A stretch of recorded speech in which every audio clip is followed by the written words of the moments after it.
Welcome to the Knowledge Entrepreneurs Show, where we celebrate the innovators driving change in the education industry. At Edison OS, we've worked with over 500 knowledge entrepreneurs to turn their edtech ideas into profitable businesses. Hi, Anuradha. Good morning. Welcome to the Knowledge Entrepreneur Show. Thank you so much for taking your time out to be here on this podcast with me. Thanks, Jagmohan. It's actually thanks from my end for having me on your show. Glad to be here. It's our pleasure. It's our pleasure. Anuradha, you've positioned yourself as an expert, or you are helping people with email marketing, LinkedIn branding. So which both of these things are very crucial and critical for knowledge entrepreneurs, right? Who are teachers, who are into teaching training. But before we jump into this, if you can walk us through your journey up until the point where you decided, you're going to take up things on your own and you're going to start doing this. So I have worked in the tech industry for close to 15 to 16 years. And then I decided it was time to stop and do something different. So that is when I started my journey as an entrepreneur. So the very first thing that I did was I wanted to be an education counselor. I wanted to be a career counselor, whatever you call it. Um, so that is when I started training for it, and I set up my business. I did everything that's necessary, the GST and the registration and everything. But trust me, Jax, the one thing that went wrong was that I was not able to, market myself well, and that means I never got my clients, right? So I was very over enthusiastic. I knew what I wanted to do and I was very passionate about that, but I didn't have a lot of clients. And then started the COVID. It was that point. So it was some 8 months to 9 months down the line. COVID hit, and it was much more difficult, uh, to get clients to talk to schools because schools themselves they had a problem of fees and Right. things. You know that. So Right. altogether, the first business of mine it was a complete shutdown. I mean, I was with it for close to 3.5 years, and it was a disaster. And that is when I really understood that marketing is a very very crucial part of any business.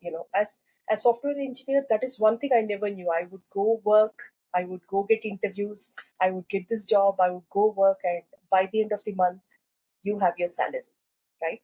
So at this point, I want to tell one thing, one particular incident that pinched me a lot. Sure. Look, like I said, I worked the software industry close to 15 to 16 years, and I was very happy to start off on my own. And I really thought, it was a very dreamy picture for me. My life, I owned my time, I owned my clients, and I made my own money. I got the vacation as well. But then, like I said, I didn't get clients, and the thing hit me hard once when a neighbor of mine, a friend of mine, called me one day and asked, "How's life as a housewife?" And that is when I realized, someone who stays in my colony, someone who's a neighbor, someone who's a friend, doesn't know I'm working this idea of mine. And how do I expect my clients to know that I'm here? Yeah. Right. So Right. it's very, very important to market yourself. That's the, if not anything else, that's the lesson I got out of my first venture. Wow. I think that particular incident, you put it across very, very well. I don't think anything else can probably describe it like the way it did. I think the key lesson is the closest ones. It could be from a proximity point of view or from a relationship point of view. I think that itself is a validation, right? Whether you are on the right track or not. So great. But before we jump into the your venture further, may I take you back a little bit and can you talk about why exactly did you decide to come away from salary? every month. That's the biggest addiction today, right? One of the toughest things to leave behind. So how did you manage to de-addict yourself from that, and what was the reason? Um, Frankly speaking, I quit at a position where I was quite comfortable with my job. Like Right. 15 to 16 years is a lot of time. Yeah. Like people drop out of job maybe 3 years or 4 years into job. They don't set. But then in my case, I after my post graduation, I worked briefly after my graduation, and I did my post graduation all from very very reputed colleges in India. So I even got a rank in my PG. But the thing is that the slide was easy. I got into the campus recruitment role, and I used to jump jobs, get better package. This is the thing every one of us does, and money was in plenty. Like you said, the month end was always like the bank. The beep beep of the SMS, and then you have it was good. But then the thing is that I don't know. I'm a very spiritual person, and I read a lot of books, and I hear a lot of things. And if you are one like me, you will surely have noticed that we as human beings, we are expansive in nature. In the Yeah. sense, we are supposing. I'll give you a very simple example. You newly get into college, you got your first two wheeler, you're extremely happy, but then that lasts like 2 or 3 years, and Yeah. then once you are into the first job already, you are you want this car, right? Right. And Right. supposing you are new into the job, you move into a new city, you are sharing your home with three other colleagues of yours, yeah, so you are Right. sharing an apartment, three or four or five of you. Then what happens? 2 years, 3 years into the job, you are like, let me get a better apartment. And then Yeah. after that, you say, I want my own apartment. You invest in it. You want a new car. So, what I'm trying to tell is that we are always going from one point to another. We want to do more. We want to go into the untrodden path. And I would say it's good in the sense, if it is not there, then there is no venture in life. If we are Right. happy with whatever we are doing at the moment, then all these things that we see around us wouldn't happen. So Yeah. that's what took me out of that job. And also, partly, my health was bad. My health was, Mm. it had gone to dogs, if I may say so. So that is also a reason. So multiples, there are many reasons that brought me out Right. of a safe job, and Right. yeah, that's how I started it. But frankly speaking, I took the plunge, like they say, the leap of faith. Truly, it was a leap of faith. I had no plans whatsoever. I just did it. So yeah, that's where I found myself. Got it. um And when you said you, wanted to become an education counselor, you said you spent 3.5 years before you realized you're not going anywhere. May I ask, why did it take 3.5 years? Yeah, it took 3.5 years, partly because of the virus. COVID hit also. See, what Right, happens is that the first time, we are always in this run, right? Um, when you are new in this, first, when you look at the world and say someone is doing something successfully, for right. the person who's watching from outside, it seems straightforward. Look, he has the knowledge and he's delivering it, and the Yeah, clients come take it and they pay for it. Okay, yeah, this yeah, is it's as good as a no plan. yeah, Yeah, this is as yeah. good as a no plan. He is an expert, he's a seeker. The seeker comes to the expert, he pays the money, he gives the expertise, and he's gone. And Right, like this, you have to have, yeah, first you have to have 10, 20, and then 100. That's right. how you scale. This is no Yeah, plan at all. And I very frankly tell you, that is the plan I started. I'm the right. expert. There are so many people who want my expertise. They will come and stand in lines or queues and then take my. Doesn't happen like that. Right, So right, the thing is that, and in the beginning, there is also, Jax, that we have to set up our website. We have to, set up the company papers. We have to do so many different things. We don't have a team to begin with, right, right? You don't have it. So you already have your other things going on. You have a family. In my case, I have two sons and one husband. So you have to manage all of them. So what happens is that you get into this, role, and your to-do list is like overwhelming. And when Yeah, you are yeah, beginning, especially, what happens is that we are not really prepared to offload our responsibilities to someone. right, Every penny counts. Every penny counts. In my case, it was the savings that I made over my years of working in the tech right, industry. right. So you see the balance depleting, your heart throbs. So Yeah, you would rather do it on your own than telling, okay, how much is your cost, and just offload some of your things, delegate some of your duties to some agency who know it best. That is the right, first point. But the right, second point, okay, you are ready to give away all those responsibilities also. How do you know that he's the right person? right. Because you yourself don't know what you're expecting, right? Correct. You don't have. If anyone tells you something, I will, supposing I'm a person who does not know what a mango is, Right, right? And I do not know how to choose a mango, and I right, go to a person who's selling me mangoes. How do I even know that he's giving me the right ones? How do I know that it's the, worth the money I'm paying?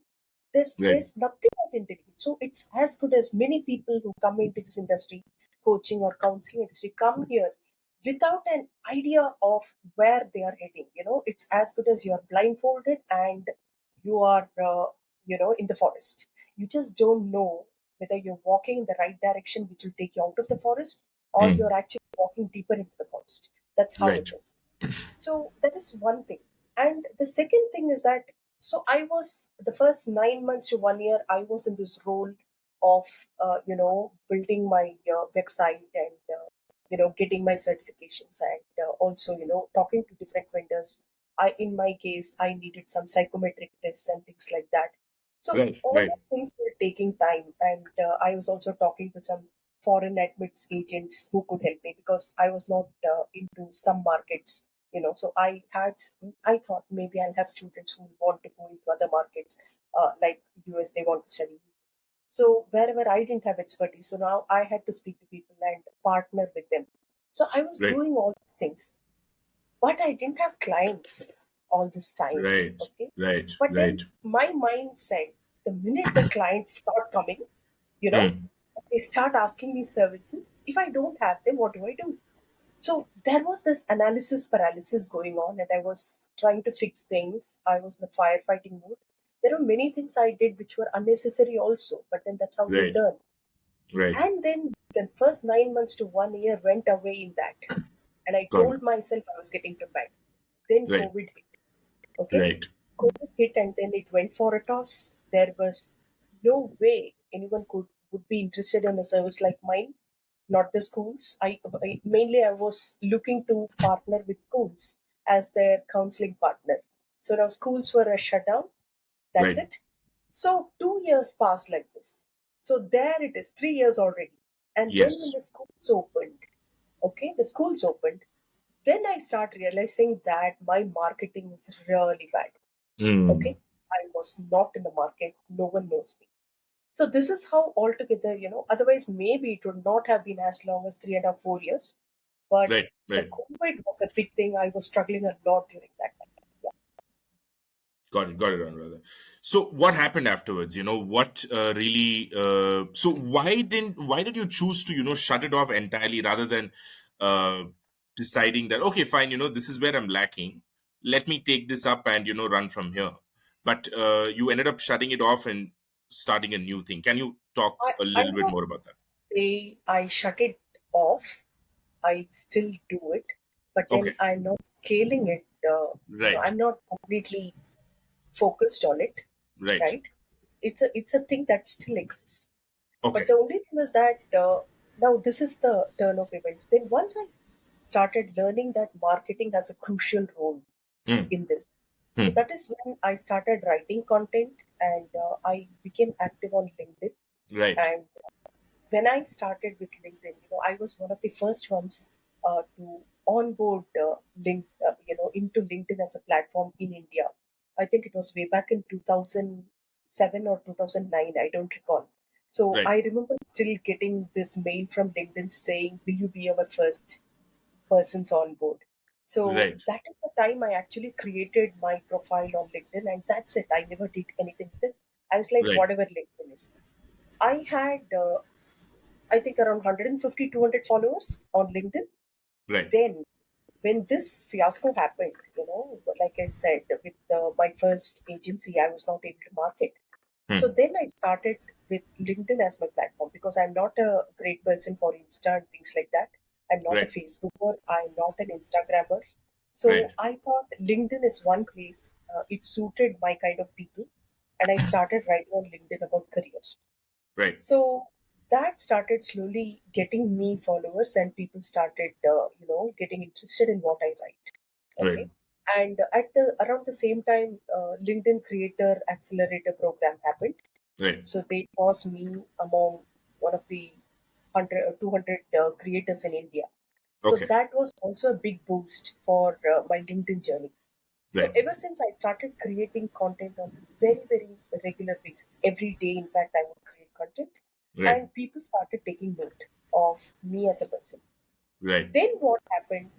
That time I was writing about career, because I was into career counseling. I was writing about Hmm. career. So then what happened is I started getting calls from people who wanted me to write for them, to write their LinkedIn posts, people who are in the space of education. So that is how this transformation happened. So I got busy with that, right? Hmm. So then it happened so that I started getting more interested in marketing as a concept, Right. writing, okay, technical writing, and slowly it added ghostwriting. So that is how I got into the space of personal branding. I that is my second business, if I may say so. Got it. But that kind of caught fire with me, and that is Got it. what I do at the moment. And I have slowly learned the different stats, if you may call it, of marketing that Right. solo entrepreneurs or new businesses, small businesses require. One is marketing platform like LinkedIn and writing there, how to create content and Right. how to actually write content for their blogs. Right. Okay, what is SEO, and then what is email marketing, right? Right. So Right. this is how I have developed my second business. Yeah, that is where I am at the moment. Great. This is great because it can't get more organic than this, because most of the businesses that people start, they start thinking something, but then along the way they discover something, and then they, completely pivot. And this is a common thing, how, people end up doing whatever they do, as opposed to what they plan and then, end up doing. So great. um, Now, when it comes to say LinkedIn branding or email marketing or ghostwriting, right? Do you have any clients who are in the education domain, or who are in the, who teach something, who offer knowledge as a service? Um, at present, Jax, I don't work for clients in India. Okay, I very frankly, I'll tell you the number game behind this. So sure. I tried in the beginning to work with businesses, life coaches and Right, counselors right, and education businesses in India. And right, like I said, I don't have a team, right? So right, I do all the work here. right, So what happens is that the number game didn't work for me. okay. I wanted to write less and earn better. So Mm, so I moved my focus to US market. So great, I now work only with very, very a few people in the US market, coaches or tech business owners, mainly SaaS business owners. right. I work with them and create content for them on LinkedIn and sometimes long form content for their blogs. Yes. Got it, got it. So, um, at what point did you decide? Did you have a lot of calls with people in India? And, what are the certain experiences that led you to move towards the US market?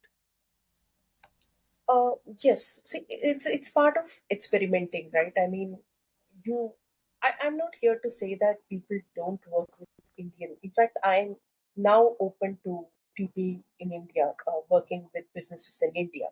Right, But then, when you are going through a role, you find what is working for you at the moment. find what is easy at the moment, pick it up and run. That's Right. exactly what you do, rather than waiting for the ideal circumstance. So Right. in my case, at that moment, what happened was this: because I was not able to take the workload, it was a decision that backfired for me, because the paper word or paper article was very less back in India, and Right. Right. I was not an experienced face here. I don't Right. say people may actually ask for per word 20, 40 rupees and things. People do claim that, yes, but to get there they must have worked almost 10 years in that field. Not in my case. So I'm someone new here, so I need to pick it up fast and build my testimonials, right? I need to have a backing of what I have done so far. Right. So, given that, I really didn't have the time to work on too many articles. And one more thing that I realized was that when I am writing too much, it burns me out, one thing, and then the quality of my work comes down, isn't it? You have to do a lot of work, then Right. naturally the quality comes up. Yeah. So Yeah. that is when I told myself, rather I would wait for those clients who would pay me that much and give them the best work. So that is where I just moved. And in between, of course, yeah, I forgot to tell this.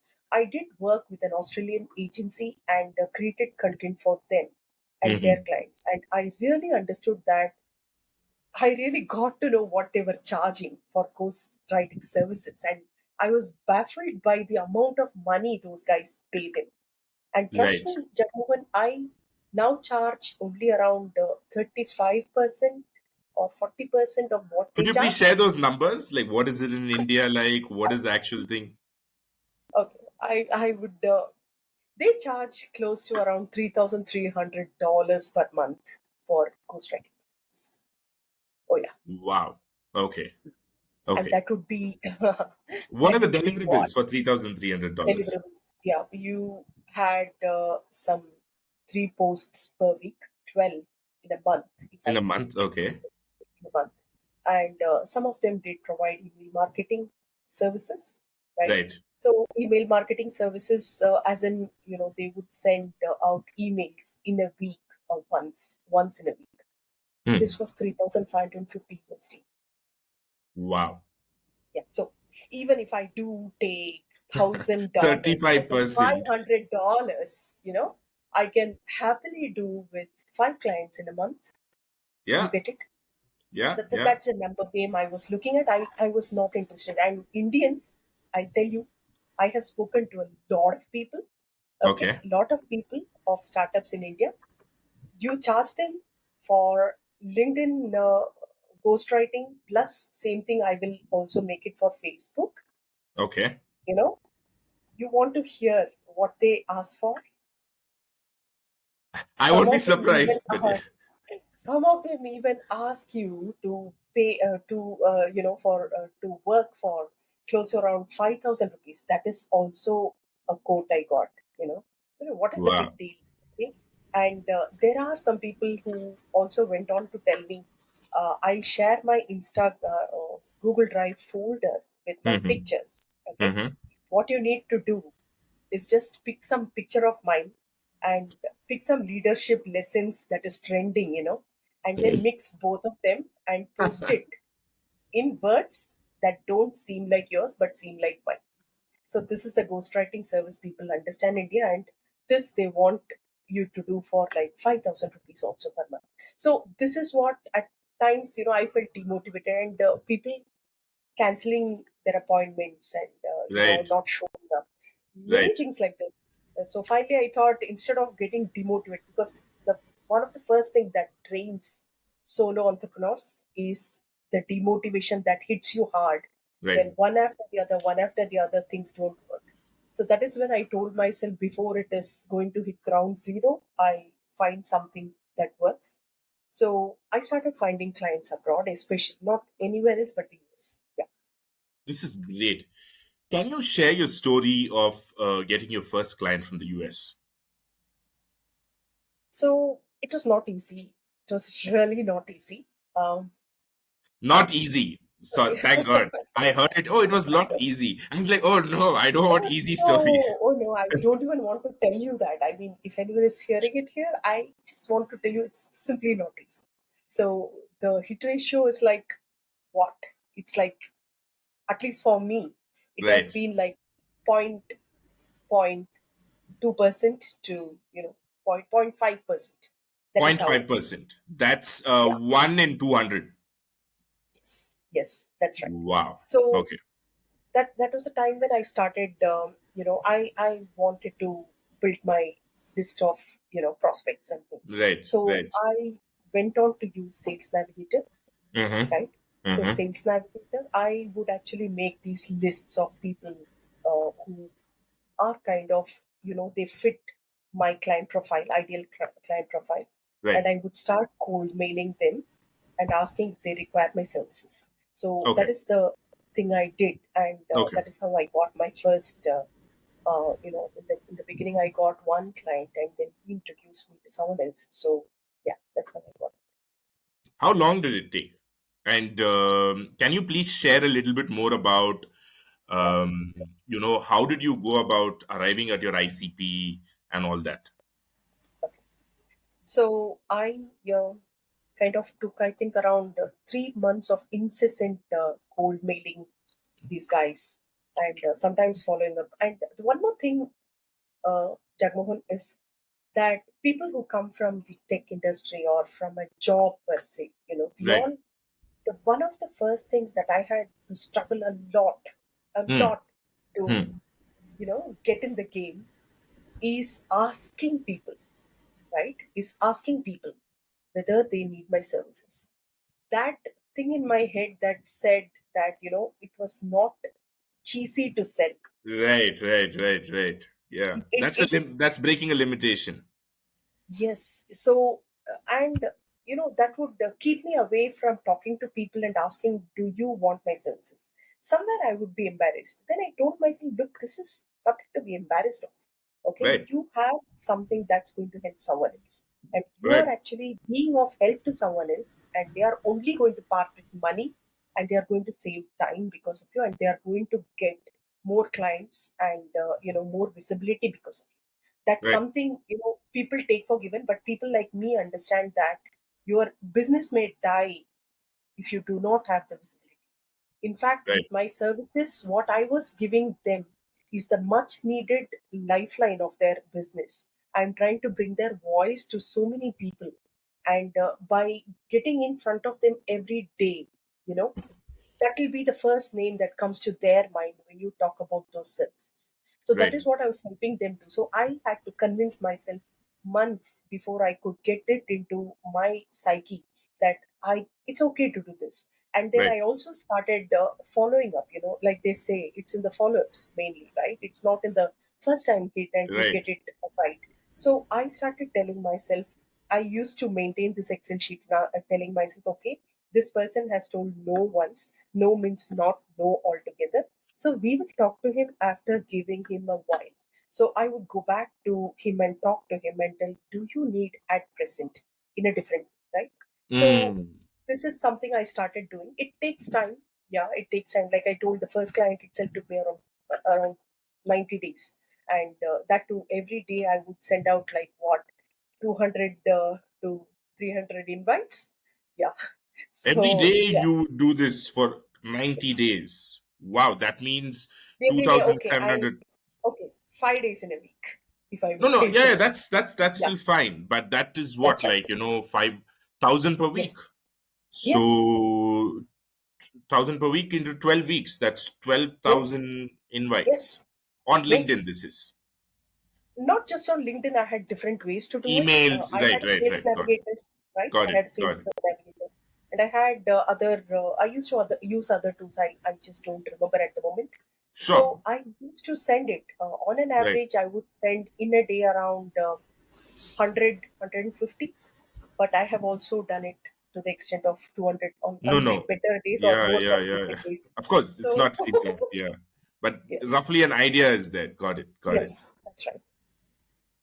No, this is So, great. Thank you so much for sharing because the reason I asked you for the time, no, um, people now when you say 90 days, I'm not trying to say that everybody else are going to get it in 90 days. They might get it in 90 days. Some might hit it well within the first 10 days, but for some it might take 180 days. but at least it gives a rough idea about, uh, what what to expect. 90 Yes. days is at least, people who are in 45 days will know that, oh, okay, fine, she got it in 90 days. But here's a question for me. You started off as a, reaching out to people, asking them if they needed your services. What about testimonials or previously did work, your portfolio? How did you manage about with all these That's things? the biggest thing I struggled with. Okay, see, the 90 days, there is also this learning. The first 1 month, most of them, some of them came back, and the first question they asked me is, tell me, where are the testimonials? Right? Right, right. And this is a chicken and egg problem. There's no Yeah, chicken yeah. without the egg, and If there's you, no egg if without the somebody chicken. doesn't give me an opportunity, where am I going to give you testimonials from? Right, Exactly, exactly. It's like how the new guys from the college ask, if you ask me experience, I don't have a first job. Give me the job right, first and talk about my right, experience. The same thing happens to everyone, everyone. Now, what I did, I realized what I could do is I took a few steps back and right, I created, a few, what you say, a few articles, a few content pieces, and set them aside as my portfolio. That is the first thing, okay, for content writing. And talk about ghostwriting. Now, I cannot write anything for someone I don't know, right? So I started telling people that if you trust me enough, I will give you 2 weeks of content free, right? right. You sample my work and understand how my writing is, Mhm. and after that, if you really want to go with me, let's do it. Right, right. Okay, so this is how you tackle that particular thing. 2 weeks, you That's right. give me a chance, and then we can, That's right. if you like it, And we can go. another thing is, frankly, ghostwriting, people will never tell that she wrote for me. Will you tell? No. Right, right, exactly. Right? That's another problem. So where That's is, that's yeah, always a problem in ghostwriting. So it always has to be like that. So some of them say, okay, I have seen your writing and I'm happy with that. That's why I'm talking to you. But most of them, especially from the US, they will not be happy with what I write because I write to Indian audience, right? correct, correct. So they want to see if I can cater to their necessity, their requirement. Right. So you have to do it every single time I do it. Wow. Okay. So, and every single time they ask you to do it for two Yes, weeks. Okay. yes, they Have are. have they? So, what is the ratio of you doing it for 2 weeks, and how many? What is the percentage of them going ahead, and how many? What is the percentage that doesn't work out? Anuradha, One second. roughly, Um, just ballpark. I think, frankly, like I told you, I don't have so many, I don't onboard so many clients. So I Right. stop this as and when I have like, five, Five five clients, clients. Okay. 5 clients. I stop it because I'm still testing my systems. I'm Right. still learning also. In the meanwhile, I'm also learning because Right. email marketing and things like that I added later into my Got stack it. of work, right? Got it. Got it. So I need time for learning also. I need time to service my clients also. So I Right. don't know if this question is so apt for me because my sample set is not too huge. Yeah. Got it. But then what I can tell you about the sample set is in sending Yeah. cold invites. That is the one thing that I have done extensively. And yeah, Right. that I have told you. Got it. And when you say you reach out cold, right? What is your cadence like? How many times you reach out and stop, and what's your response rate like? See, I don't come across as someone I don't write cheesy lines. I'm very, Right, very, right, right. I kind of water down my messaging. Got And it. one more thing is that, you must also have come across the kind of messages you get on LinkedIn, right? Messages which are through Sales Navigator. Those Right, will right. come such long messages. You Yeah, don't want to. The minute you see it, you know that it is from a sales team. It's from marketing team, right, right? You don't want to open it at all, and right, you go and check their profile back, right? So these guys will be talking to you. They will be telling you, we will get you so many leads, okay, on LinkedIn. And then you go back to their profile. This person has never created any content at all. You don't right, know who he is. He's a ghost, right? So that is something is that doesn't happen in my case because I have a solid profile and I create content and people go over my content. They know that I mean what I say, right? So I don't go and tell people that I develop some software for them. I do some graphics for them. No, I don't do that. I am telling you purely based on what you can see there. I am telling you I will write for you.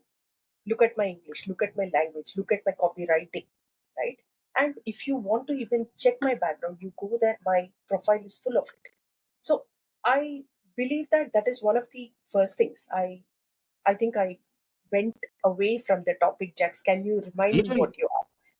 no, no. I What was it asking about, how many times do you email someone, and Yes, what is the response I'm rate sorry. like? No, that's That's right. okay. So this is something, see, first of all, a lot of effort goes into this. You have to be consistent and you have to write a lot. So Right, it's like when they come to your cold mail, the first thing they're going to do is they're going to look at your profile picture. They are going to go to your you know whatever page correct. profile, and they're going to see what you have written there, right? Yeah, So once they have seen there, I know that there is one level of interest from them. Otherwise, why would you even see, right? correct. Yeah. So once they do that, I know that they are warm, a little warmer than what they Mm, were. So right, then I right. make it a point. I send a connection request, and generally that is how I do because I don't like to send these sales navigator messages. I Yeah, send a connection request with a small write up telling personalized message, telling I am right. so and so. So the minute they go see my profile and when Hmm. they accept, that means to say somewhere it clicked, Right, right? Somewhere it clicked. Then I tell them, okay, thanks for accepting. And then I ask them, are you interested? Right? So then they will come back to me telling they are or they are not. And if they are not, then I leave it for a while. Maybe right, I take around 1 month and then I go back to them and talk a little more at length about my services and how it right. has helped some people. After that, generally what I have noticed is that people get friendly with me, they Hmm. respect me and I respect them back. And if they don't require, they tell, dude, I don't want this. And I tell, Right, chalo, theek hai. I will not bug you anymore. I leave it. Okay. right. But if I don't get no, a complete no, then yeah, I do follow up for say 4 times and then I leave. Got it. And you reaching out to them is a combination of LinkedIn, email, and everything, is it? Yes, that's right. Okay. And you also go, for example, do you engage in their posts? Do you like their posts, comment something on their posts? Do you go to Oh, that yes. level? See, that if you have to talk about that, there is the next level I have to take. Right, I don't talk to all business owners. Okay, right, right, I I have a research for arriving at my ideal client profile. Now, right, my ideal client profile, they are typically from the US. They right, are from a tech startup or they are a life coach, right? But right. then when I go to their profile, I must be able to see that they have been active and they have actually gotten a few followers Mm, who talk to them. So mm, this means to say that they are people who appreciate LinkedIn as a platform and they know what it gives them. Okay. right, And right, then these guys must have a service or product that they are selling. If they don't have anything, I don't I don't really go and talk to CEOs or CXOs who are just talking about some funny video and and ha ha ha about it and a whole lot of his friends telling, oh dude, you posted this. I do see that is not mine. If they are talking something about their business and there are people following him and right, they have a product and they have some service and they have some testimonials, they have a website, see, these are the kind of things I see.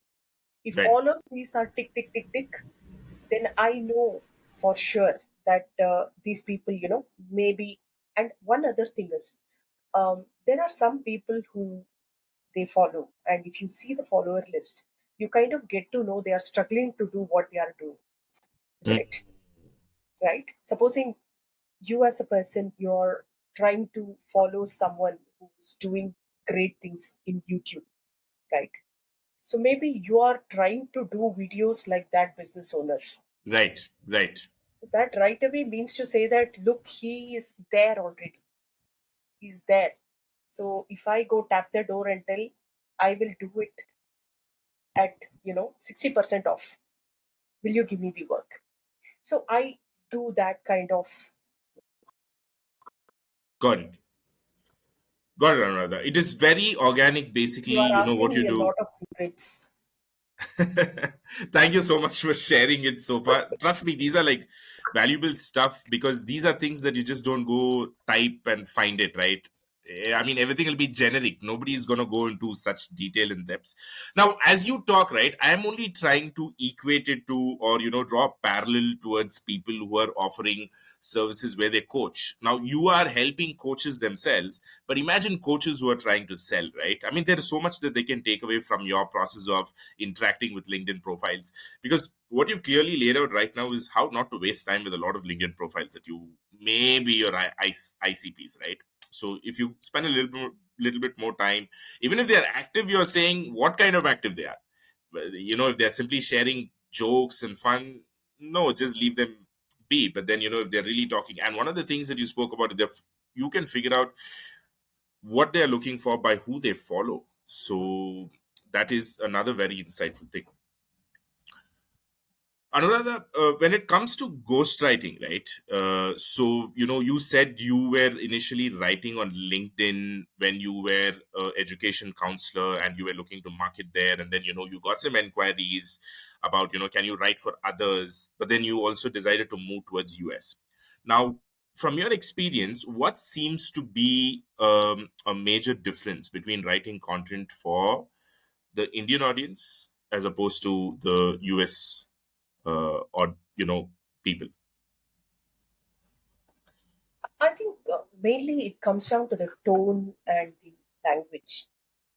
Uh, Right, Otherwise, if you see, I generally write thought leadership content.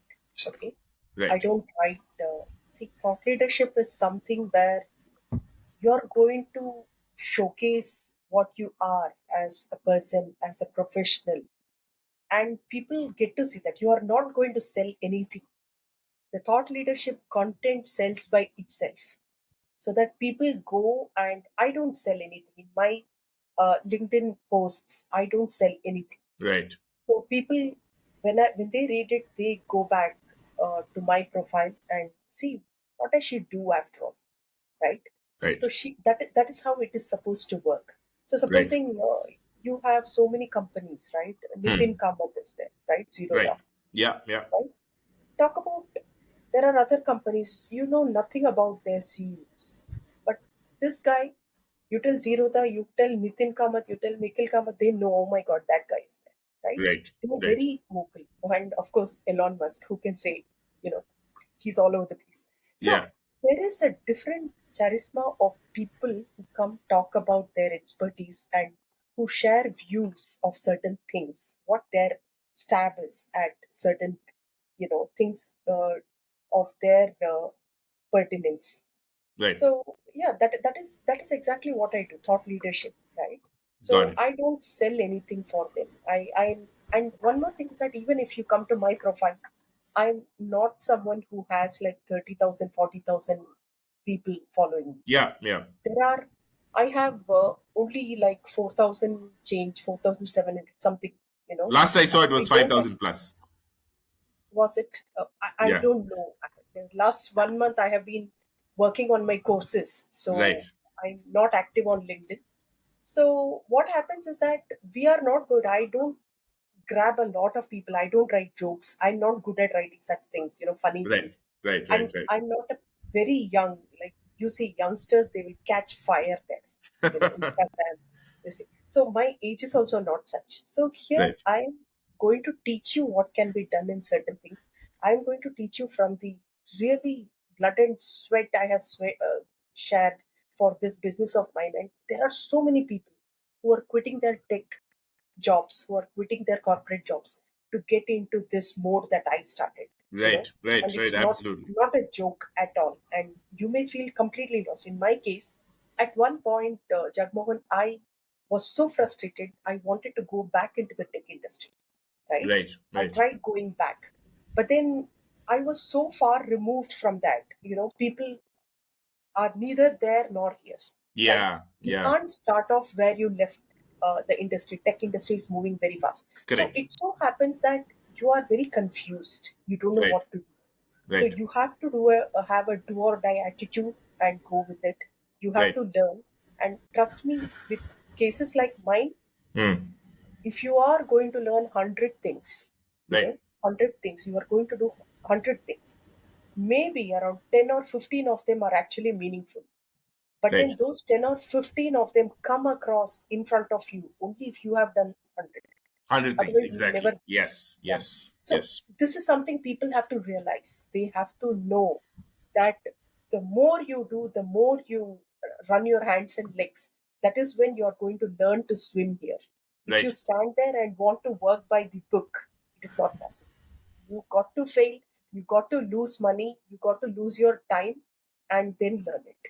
Right? So in my case, at present, like I told you, since maybe a month and a half, 2 months, I'm working on a kind of what you say syllabus that I can actually make my course on a basic, intermediate, and advanced course of people like me who want to get into ghostwriting, of people like me who want to get into content writing, and how to mainly how to find those clients and go and write for them, how to start from ground zero and start building one brick at a time. This is so exciting.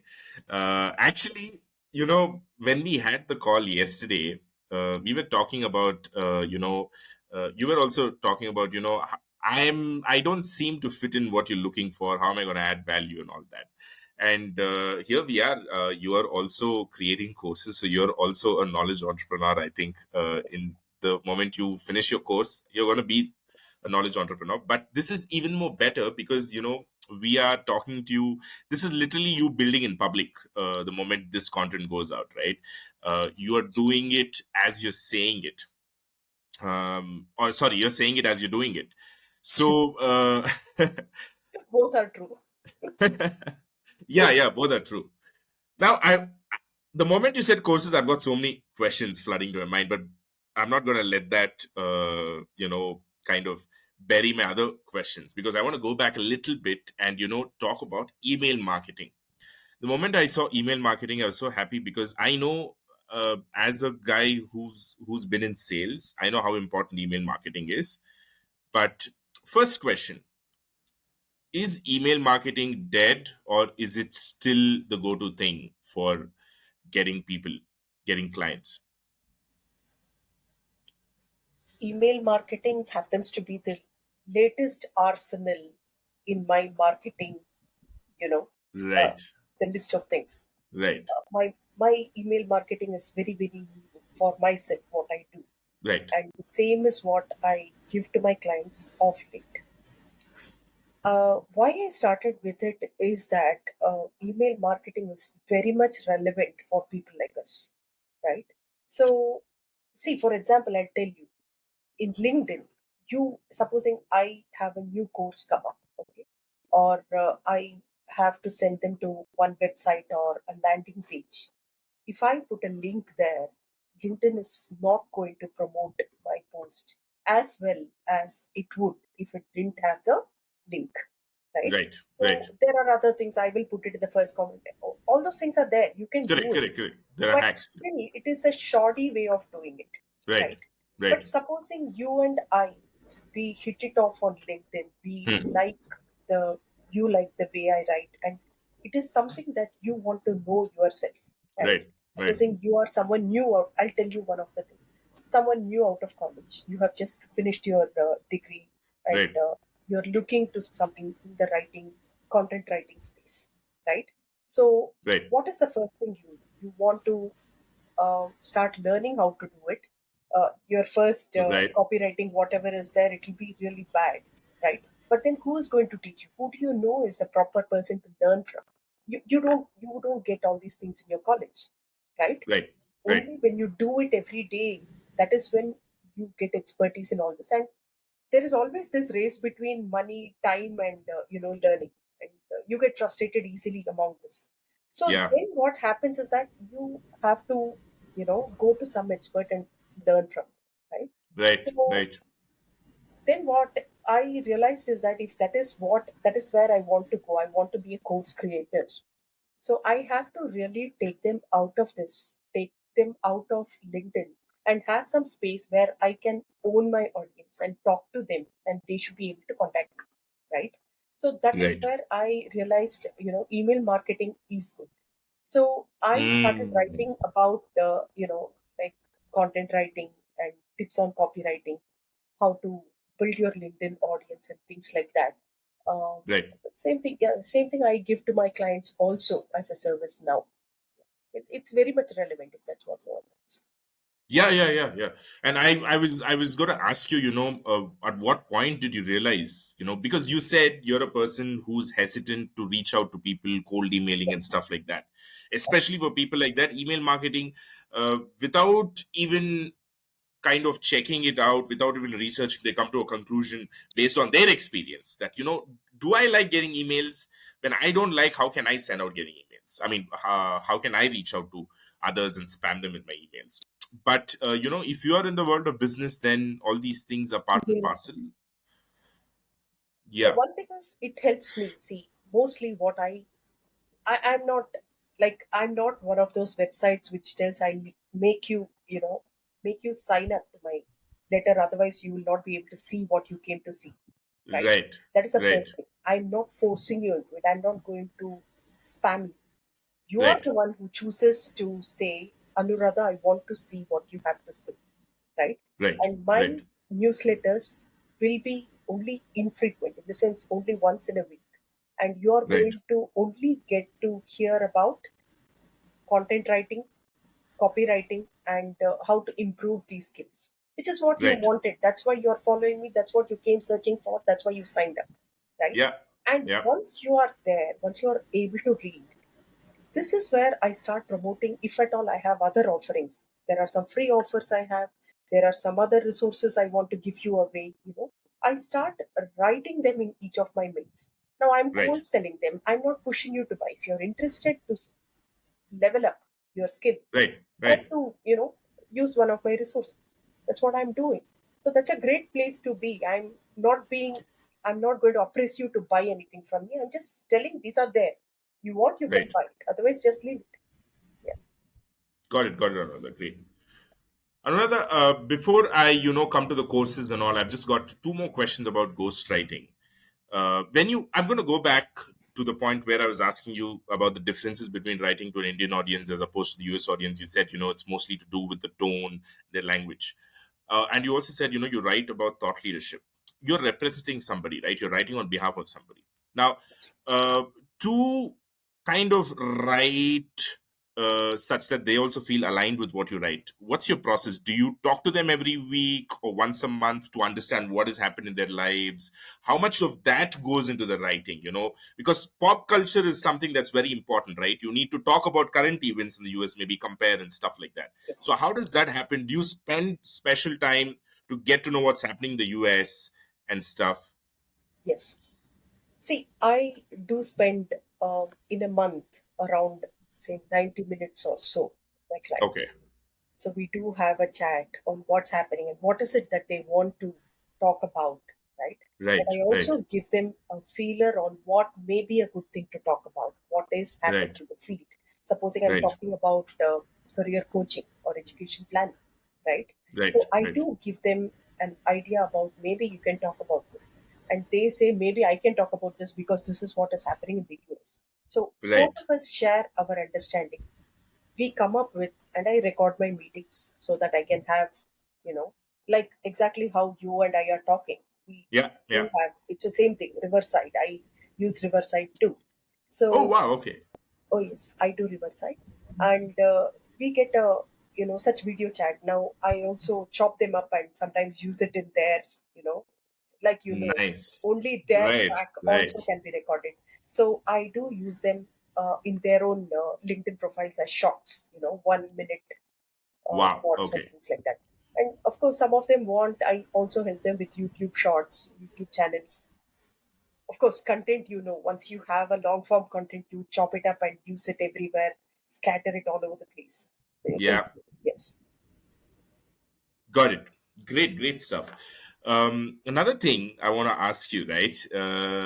Your smile says you are going to ask me something really.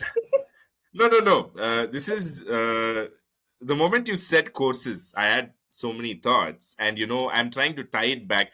When you were saying I don't have a big sample size and all those things, you really don't have to, because you're an individual, you're a solopreneur. If you've got 5 clients, it's more than enough, right? I mean, and Exactly. even if one client goes replacing another client, you know how it is and stuff like that. So, what is the idea behind starting courses? Is this the expansive nature of human beings that you're talking about? You're like, okay, you know what? I've got 5 clients, too much work. I want to reduce my effort and time even more, and then maybe teach people how to do what I do instead of doing what I'm doing. That's right.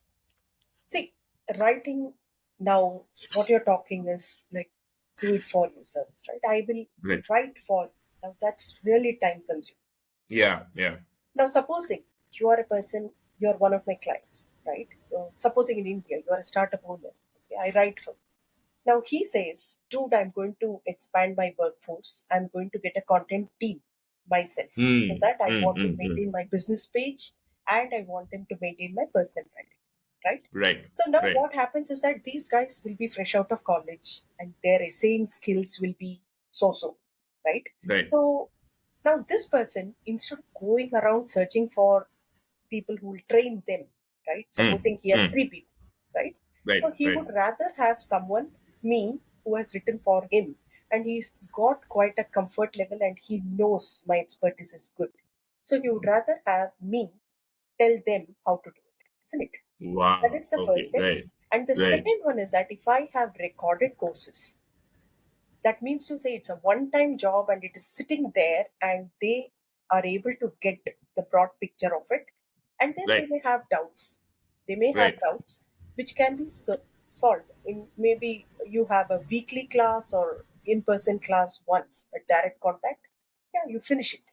So that is when I came up with telling, okay, that's one thing possible that, you know, earns while I sleep or some kind of that. But yeah, that's how that thought came up. Great. Now let's jump into courses. Because your story. Now, one of the biggest problems with course creators, right, or biggest obstacles that course creators come up is that they identify an area where they are good at, or where they are an expert at, and then they straight away start teaching it. That is one way of doing it. Now, yours is one of the most organic ways that I've come across, because you did not set out to become a course creator. You set out to offer some services, and then you learned how to offer those services. And now that you are doing it, you have experience doing it, therefore you've decided to teach the same thing. So this, I find it very organic. And if there is somebody listening to this, and I'm sure it's gonna turn on a bulb, because even without doing anything that you did, people still take 1.5 years to build an audience, to build credibility and stuff like that. Instead, nothing like, if you're teaching something, you better have done it before. And that's where your story is amazing. Now, tell me about your process for creating courses. Did you was it easy? How much time did you research on it? Did you make videos, or are you deciding to do PDFs? All of this thought process, how did you arrive at, okay, this is how I'm going to do the courses? So I first of all I asked myself. I'm very frankly I'm not planning to do some big time presentations and things like that. See, that doesn't help. Very colorful stuff. Spending a lot of time on presentations Right. and things. From my own experience in the past, I realized that that is not the value that you're going to provide. The value is in how I and you are talking. It didn't take much. I just plugged in my laptop. I just brought my Right. mic and that's this is providing a lot of value to people who are going to hear when you Right. post online. This is going to be a lot of value rather than me making some banging presentation and things like that. So Right. first thing is I set out making the syllabus, right? Making the syllabus of what I wanted to teach them, a bare bones syllabus. And then Right. after that I started, frankly, I go with Google Docs. Very, very simple. I write my, supposing it's a LinkedIn profile optimization, I write my points on a Google Doc so that it is a Right. reminder, and I record it over Loom or some such thing. Got it. And Yeah. I Yeah. record Yeah. it, I run my Google Doc, explain one point after the other, and open my LinkedIn profile on the side, share my screen. Yeah. That's done, right? It's done. It's a video done. So this is how I do it. I first make a list of things that I want to speak to them, and I make a Google Doc for that topic, subtopics, and then yeah, I go on.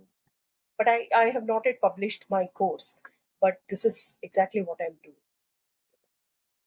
Got it, Anuradha. So, how do you go about, what's your solution for that whole infrastructure, like publishing a course? Now, see, obviously, as a course creator, you do not want your course to be freely distributed by people, misused, and all those things. You want a safe place where it can be purchased and, not copyable and stuff like that. So, have you found a solution for that? How are you going about that? Yes.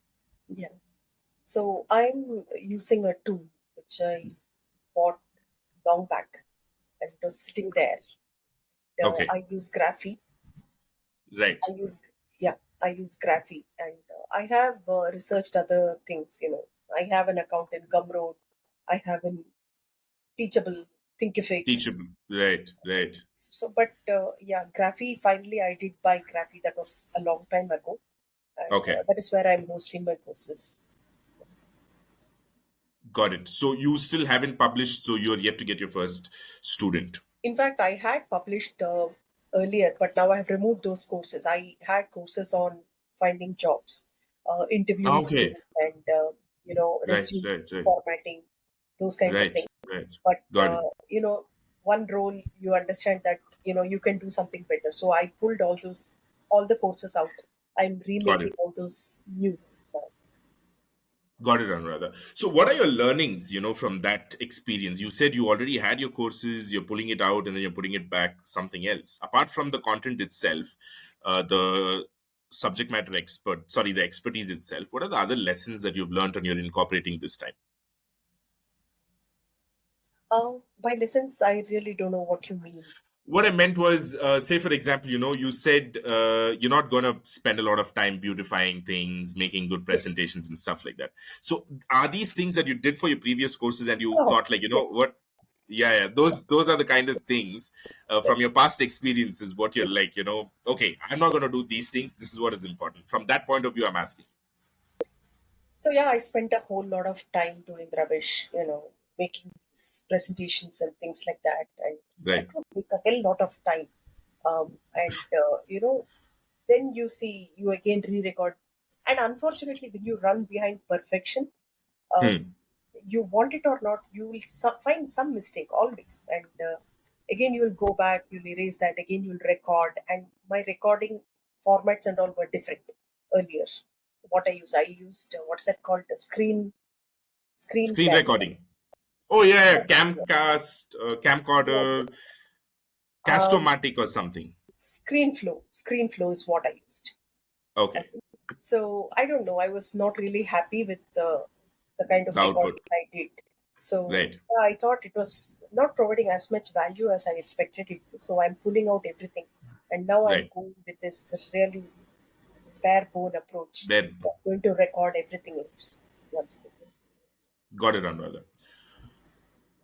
Anuradha, I think this would be a very ideal time for me to kind of bring in this topic at your with you, because you're at that phase. I've also spoken to a lot of people who help course creators launch courses. And one of the repeating things that I've heard from these people is sell first, build later. It's easier said than done. They say, validate your product, see if you've got your audience and stuff like that. Have you done anything on these lines? Have you spoken to people as to what they want before you started building your course? Frankly, I have not. I have not. Okay, got So it. it's true. I have also seen this. I have also seen this. See, I have mainly seen this with US creators. Okay. The Yes, dynamics yes. of US creators and the dynamics of Indian creators here is very, very, very different. And yeah, what you say, I have also gone through this rig. I've also gone through doing something fantastic, like how it's advised, but somehow it Right. didn't happen. So then I decided I know exactly what people suffer with when they Right. start content creation. I am a whole walking, talking book of failures, and I know the pains and I know the crushing defeat that comes Right. your way. So, Right. who better than me to tell what their fears are, what their challenges are? So then I told, this is not happening. This is, again, every one experiment that you try to do, you are losing time. And Right. Right. again, we go back into our revalidation mode, telling, am I doing it right? Everyone else is getting result. Am I doing it? So this goes Right. on and on and on. So that is when I told myself, why not? We will try something else. It doesn't Right. have to be that someone else did it, they did it, and we got to do the same. So that is when I Right. decided I will record the course, and then Hmm. let's see. People will like it. One, two, three will become five. So then I started, let's do this. So in the next few days, I have at present stopped my postings on LinkedIn for a while. Uh, Hmm. Partly because I was going into this thought process of course creation, and Right. also my it was summer vacation.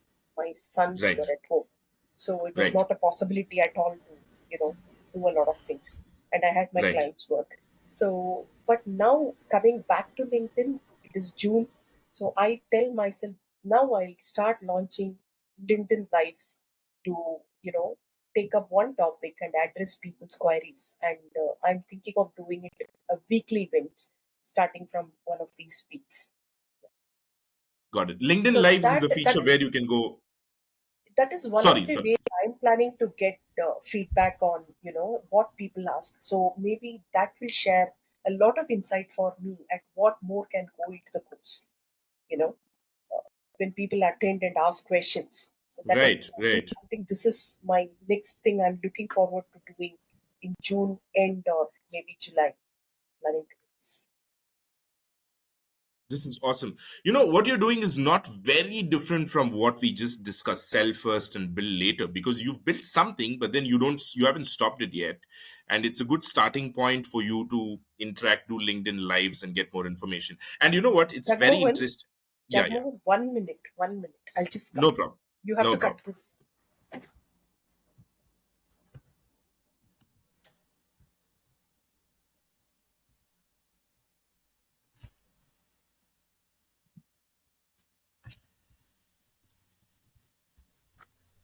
I'm sorry. No problem, Anuradha. I'm just Yeah, noting down the time. yeah, yeah. 1 hour, 7. I hope you're getting value from this. I don't know. We'll talk about it after once are done with the Okay, recording. Um, got it. so I was talking about, yeah. So, you know, what you're doing is not very different from what we just spoke, right? Sell first, build later. You might have built a little bit, but then, you know what? I found it very interesting that you said the dynamics with the US audience is very different from when you're doing it in the Indian geography, right? Because trust me, as much as I might have spoken to all these coaches, and then you know, it's always easier said than done for me, because it never um, really hit the right chord with me as much as I could. I'm like, no man, I mean, it doesn't work like that. But then I found I spoke to another person. His name is Arvind Sundar. He's a gamification expert, right? He tries to gamify any aspect of your life. Say, for example, you want a weight loss, he'll gamify that for you and make it more interesting and stuff like that. And I was one of the questions that I cannot stop asking people is this: the chicken and egg story. You need to have an audience to sell courses, but you also need to, you know, sell courses to get an audience, or you know, it's vice versa, right? Or you need to keep building your audience. And then, you know, Arvind Sundar told me this. This is how he validated. You need not have to have any followers or audience. If you've built some credibility, you can reach out to them on a personal level, get on a call with them. Even That talking to 15, 20 people is validation, man. So that's another way. And I think LinkedIn Lives is a wonderful way going forward. see, actually, this is one thing I want to tell. Like you Right, and I spoke a little ago. I don't have like a 30K, 40K followers. I have right. hardly like 5K if you are right. Yes, yes, So yes, yes. most of them among those are people who are interested in content creation. They are from BD, you know, business development. Right, They are from right, marketing. They are right, freshly out of college. They are um, tech graduates who have gotten themselves a new job. So they aspire to actually share their knowledge on their LinkedIn profile so that they can find better opportunities. So I know for sure that the demographics, the kind of people that are on my follower list, they are all like this. So I know that for sure they will be interested in doing what I, so if I right, go fish for a few of them, that is why I spoke about LinkedIn Live. So when I get right, to see the number of people the third turnaround in my events, that is when I know I get a first list of people who are interested. They are right, interested in right, such topics. So they will right. themselves give you an idea about what they want to hear from me next. So it just Got it. has to be I just want to hear from them what they want to know at the next live event. I will talk about that. you know so this is what I'm planning to do, and maybe that will fortify my curriculum a little better. Yeah. Absolutely, without a doubt. And now, moving on, have you decided about how much you're going to price your course? Have you thought about those things? Where are you when it comes to that? No, I see how I plan to do this. Right, First of all, I will be giving away these courses for free to a very select number of people to get my first testimonials, right? To understand their feedback. So that is that is the first thing I'll be doing. And second thing is, I will be pricing it after discussing with them how it is. Get a very fair, feedback from them. Not being too, I don't want them to tell me good things alone, also the bad things. So maybe I'll fix all those, and I'll go right, to the market with a benchmark. I will price it less in the beginning. Then maybe as the demand grows higher, maybe I will increase it incrementally, not step by step. I may not go for, I may not start out with a 15,000, 20,000 course. No, I can't do that, right, right? right, right, So that is how I plan to do. I'm going to price it really small, and I see how people are getting it. And of course, I'll be giving away some free courses so that people know how I teach. And then the level one course, which is cheap, right? And then who are really interested after the beginner's writing course, because the intermediate and expert levels will be very difficult, and that's only for people who are serious. So that right. will be priced a little high, but I will not be doing that immediately now. Got it, Anuradha. This is as organic as it can get. And you know what? If people get to hear this episode, this entire podcast, and if people happen to be aspiring ghostwriters, they are going to come ask you, please include me in that first few select writers for whom you want to give a free course. So Thank you you. can probably run a contest. Trust me. Thank Um, you. See, that's the thing, right? Having listened to you until this point, I know that course is going to be really valuable because you've been there, you've done that. It's all coming from your years of experience. You're distilling it into a couple of hours, which may not be easily available for others, or they need to go through that entire drill of learning themselves, making mistakes, and stuff like that. So I think. Anuradha, this started off as I honestly thought I'm going to get some insights from you about email marketing and LinkedIn branding, but this has turned out to be totally something else. And I am super excited for this podcast to be out because you're literally, we are talking about a product. You're a course creator, and we are talking about it as you're literally billing in public. So it can't get more exciting than this. And things like this, I believe, will truly inspire, motivate people, who've been thinking about doing something. Trust me, after listening to this podcast, they are going to jump and act. That's the feeling I'm The getting. thing is, from what I have learned, I have personally, in my case, I have bought a lot of courses from many Right, US publishers.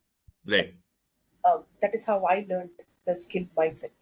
right, What I right, have noticed is that I didn't gain much from their tactical things, like Right. the technical stack, tech stack, Right. and that is, see, that's all over the place. It's all over the Right. place. You go to YouTube, you go to Google, type something, you will Yeah. get it. Yeah. The true thing that you will be getting is that belief that if she can do it, so can I, right? Right. So Right. mainly that is exactly. It's very silly to say this because I've not even Hmm. started giving away courses. Frankly, you are never ever going to pay for the content of the course. As I'm going to teach you about how to use Riverside. I'm going to teach you how to use this Yeah. research Yeah. SEO keywords or something. No, that is always there. You can go to YouTube and find. But what you Right. are going to really pay for is how did I navigate my, Right. my forest. And that forest may be bigger for you, smaller for you. But then I Right. will tell you that with my kind of mentality, a person like me can do it, you can also.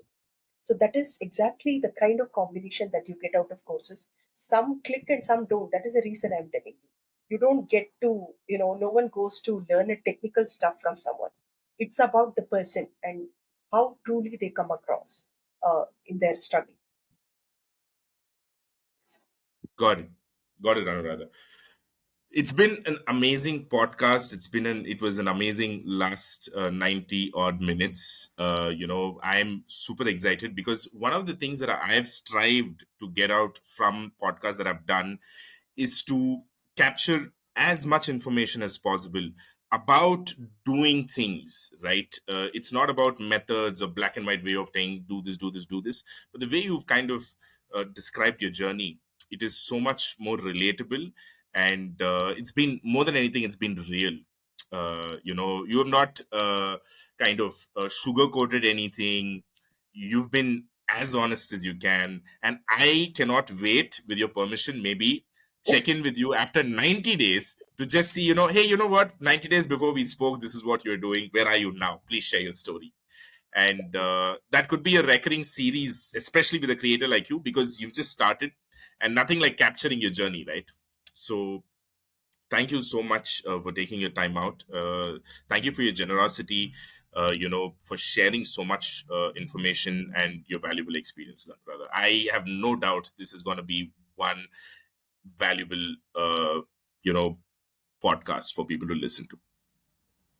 Not so much my generosity. Like I said yesterday, excuse me, I didn't think really I had so much to share. I mean, I never speak so much. You can, I have to clear my throat because most of the time I'm writing and I'm a very, very silent person.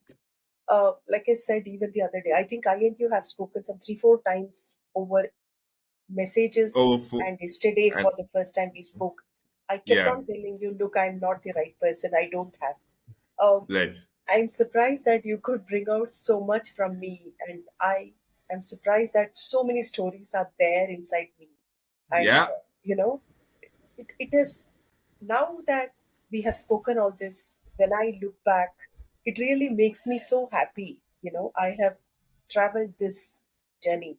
And right. also, it goes to you, Jagmohan. This is, I think, if you're going to release this, my first video that's going to come out. I am very shy of videos. There are no Okay. videos. I have been telling myself I have started a YouTube channel. I keep Right. telling myself I should make videos. I hope to Right. do it after today's podcast, um, with the kind of courage you have given me. I am so glad that this is gonna be the first video interview. I realized yesterday you were like, "Oh no, I thought it's an audio. I'm not prepared for a video." And funnily enough, this is like the reverse of what you do with your clients. I have done this with you, where you can probably. I'll be happy to share your raw footage of your video, and you can Okay. use it however you like. And just a while back, you said this is exactly what you do with your clients. Yes. So Thank you. Thank you. I've done that with you, and this is amazing. Okay, thank you again. And before we leave, I'm just going to stop the recording. Anurag.